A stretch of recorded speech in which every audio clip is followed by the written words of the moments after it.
Hello guys, dito na kami sa bundok. Yan, ang ganda ng sunrise.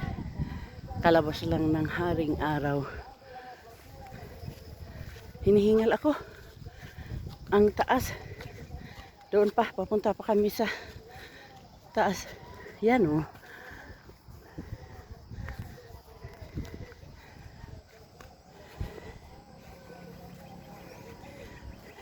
Dito na kami.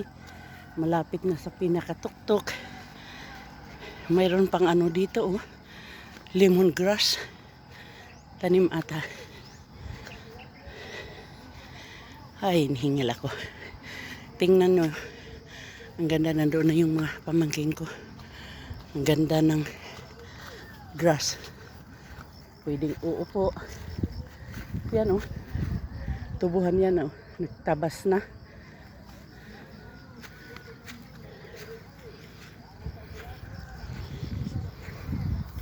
Si haring araw. Ayan, lumabas na. Ayun, may nagtitinda ng ano, ng isda. Sasakyan.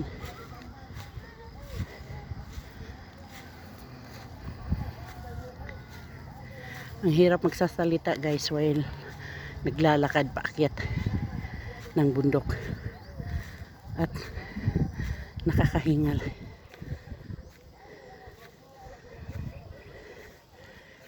Ayan, transmitter yan ng FM radio station, Tiger Radio ata.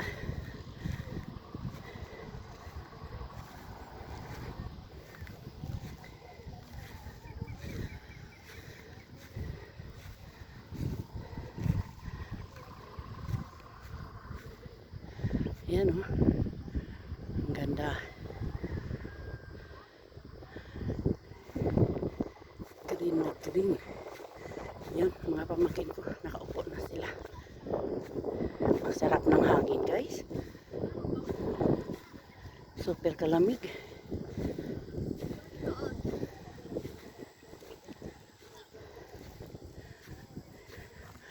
Ayong may usok.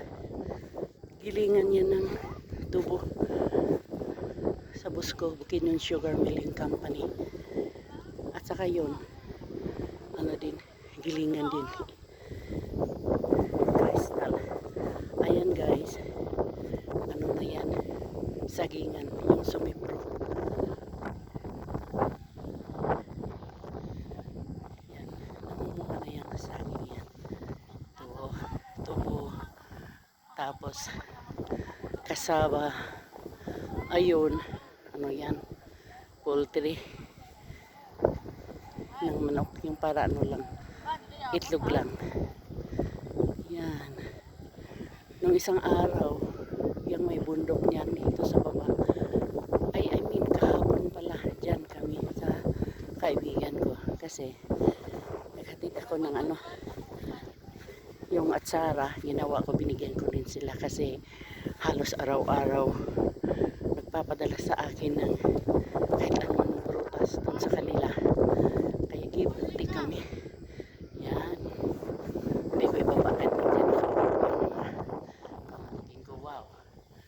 Ang sarap ng hangin guys. Super kalamig. Para na rin sa Bagyo. Yan, kadaming lemongrass. Sa ano ito. Yan. Tiger Radio. May ano pa siya oh, isang puno ng bayawas. Tingnan ko nga kung may bunga.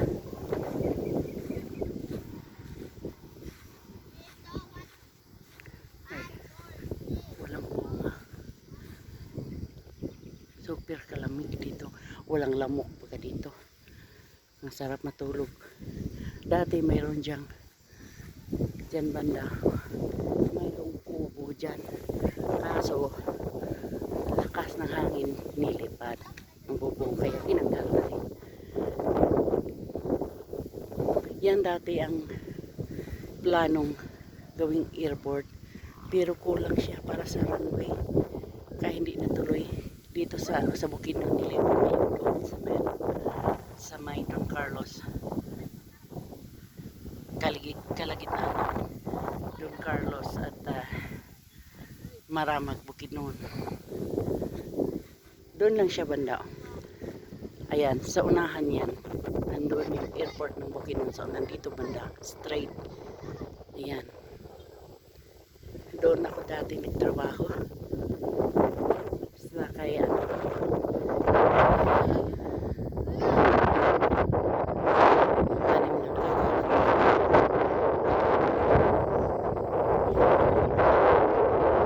Central kilingan ng tubo.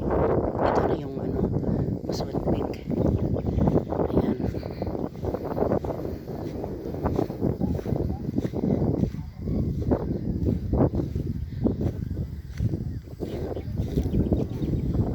Ganda na yung araw.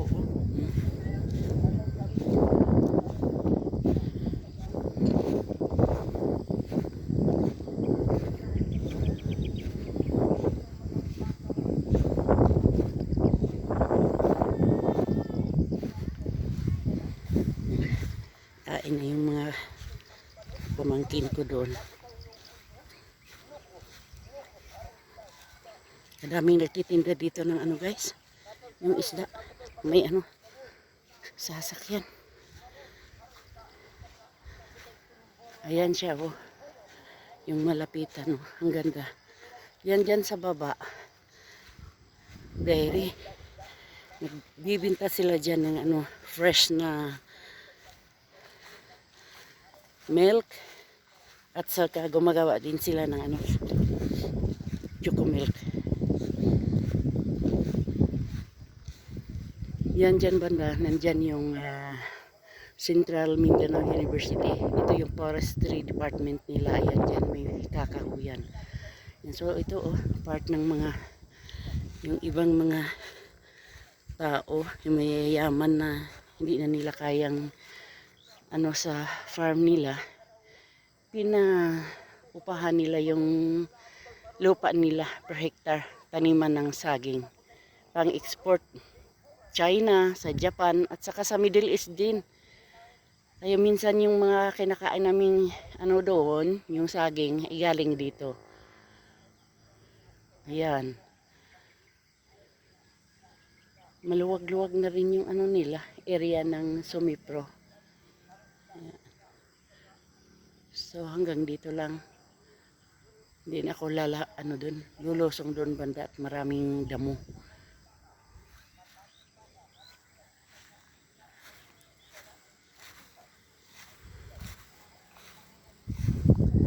Yan. Dito sa kabilang side, mayroon medyo, dati totally wala itong kahoy. Yan dyan, as in, kano pa yun ang bundok ngayon. Lumawak na yung taniman ng tubo. Yan ang city namin diyan sa unahan, yung parang may makikita ninyo na sapa, malaking suba yan.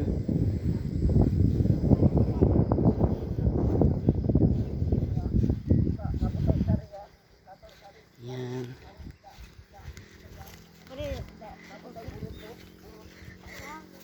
Ito si Trixin. Alam nyo, 2 years ago, nung umuwi ako, bata pa lang siya. Ngayon, bata pa rin. Kaso matangkad na siya, 5'6" na siya guys. Mas matangkad pa sa akin. 12 years old lang yan. Siguro, after 2 years, pag uwi ko uli, baka mag 5'8" na ito or 5'9". Panglaban na sa sa basketball or volleyball. Hi guys. Nagbablog na rin, dahan-dahan. So ito, nadoon na sila. Sagingan. Mayroong pinya dito, pero medyo malayo siya.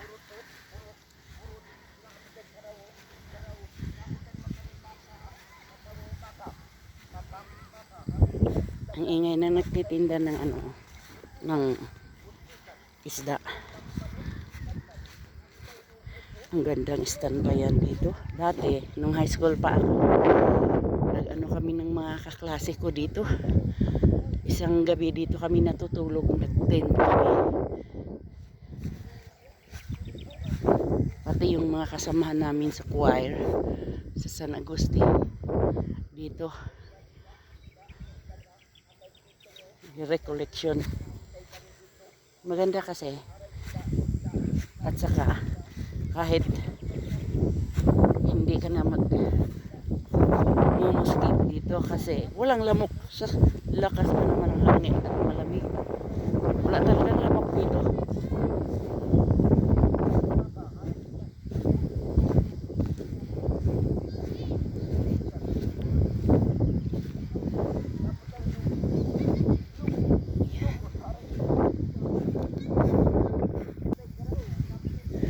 Tingnan yung buko.